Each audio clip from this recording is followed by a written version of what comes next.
Parlons des dingueries d'Egghead, l'île de Vegapunk, l'Einstein de One Piece. Si vous avez terminé cet arc, il n'y aura pas de spoil, sauf à la fin où j'évoquerai le dernier manga, qui est la transition vers le nouvel arc. Mais comme Sanji, revenons à nos moutons. Law versus Barbe Noire. L'homme le plus hypé de tout One Piece. Depuis 111 tomes, le Madara Uchiwa de One Piece, Shanks le roux, Hagal le Capitaine Kidd.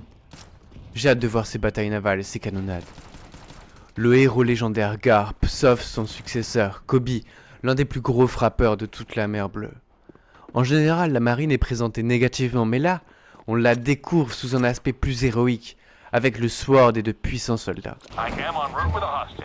Le Galaxy Impact de Garp est l'un des meilleurs passages du manga, mais dans l'anime il dure 2 minutes 30, ce qui est vraiment trop long. Le coup de poing de Kobe est vraiment ridiculement nul en animé. C'est pitoyable de ruiner l'une des meilleures parties du manga ainsi. Il y a de nombreux passages comme cela, qui sont nuls en animé mais sublimes en manga.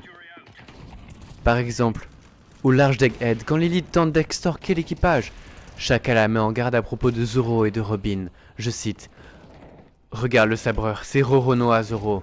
S'il est si calme, c'est qu'à cette distance, il te tuera en un seul coup. » C'est vraiment badass dans le manga, mais j'ai regardé l'anime plusieurs mois plus tard et j'ai rien ressenti. Mais les couleurs sont bonnes, les sons sont bons et je suis sûr que Nami sont bons comme l'encre d'un bon One Piece 9.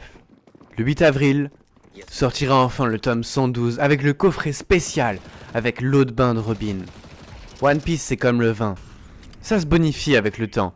Le début est bien, surtout l'arc est nerf. Mais le reste n'est pas comparable au dernier arc. L'île de Big Mom est une véritable sucrerie. L'île de Kaido, Onigashima, un véritable Wagyu.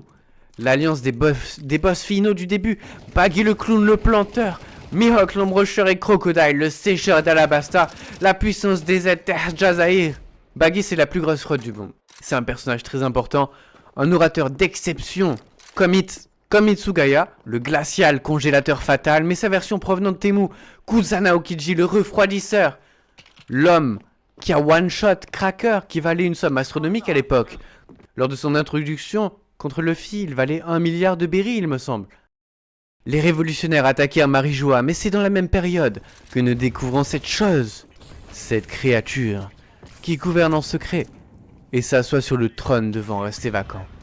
Nous découvrons les 5 doyens, et Fingerlangerling qui est vraiment moche dans l'anime contrairement au manga. Le choix de couleur est vraiment nul. On observe la chasse à l'autochtone, un sport plutôt agréable. Le passé de Kuma aussi. L'arrivée des géants du tout début de l'aventure, les prémices de l'arc actuel d'Erbaf. Nous découvrons la suite des combats et le message de Vegapunk qui évoque le passé, le One Piece, la montée des eaux, et tout cela juste avant l'évasion miraculeuse de l'équipage. Saturne, le vicieux doyen, meurt sans le pouvoir prolongeant sa vie, et Fingerlangerling le remplace aussitôt.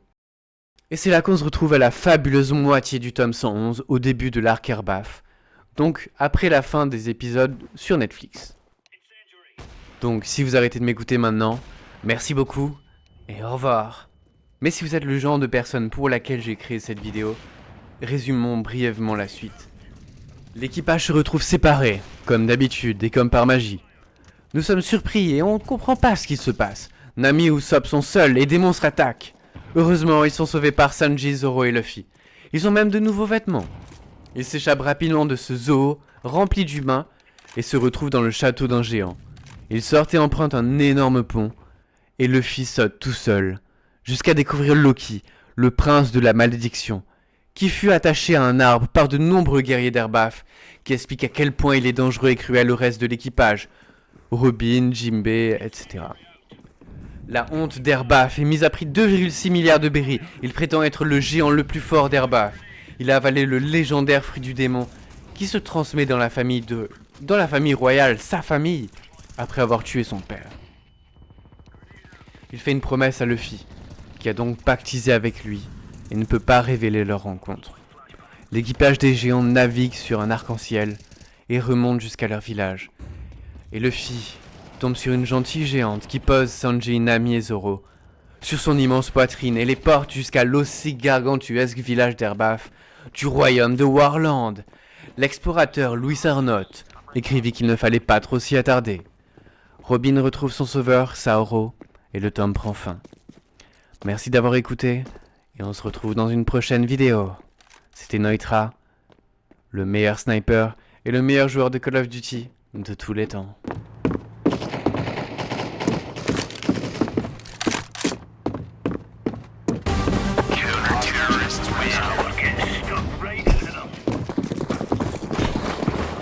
No, vodka, don't get angry. Throwing smoke. Grenade.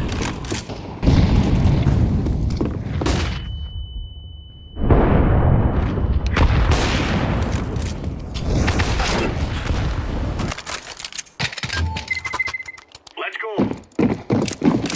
Go, go, go. On me. Now that would be no, son.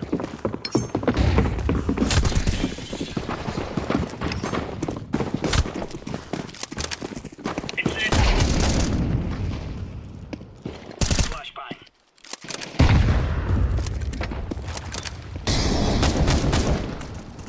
Deploying flashbang. Throwing fire. Grenade out.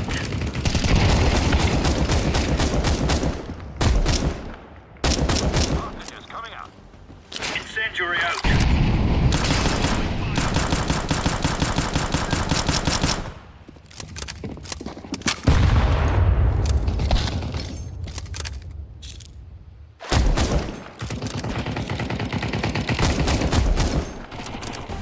Counter-terrorists win.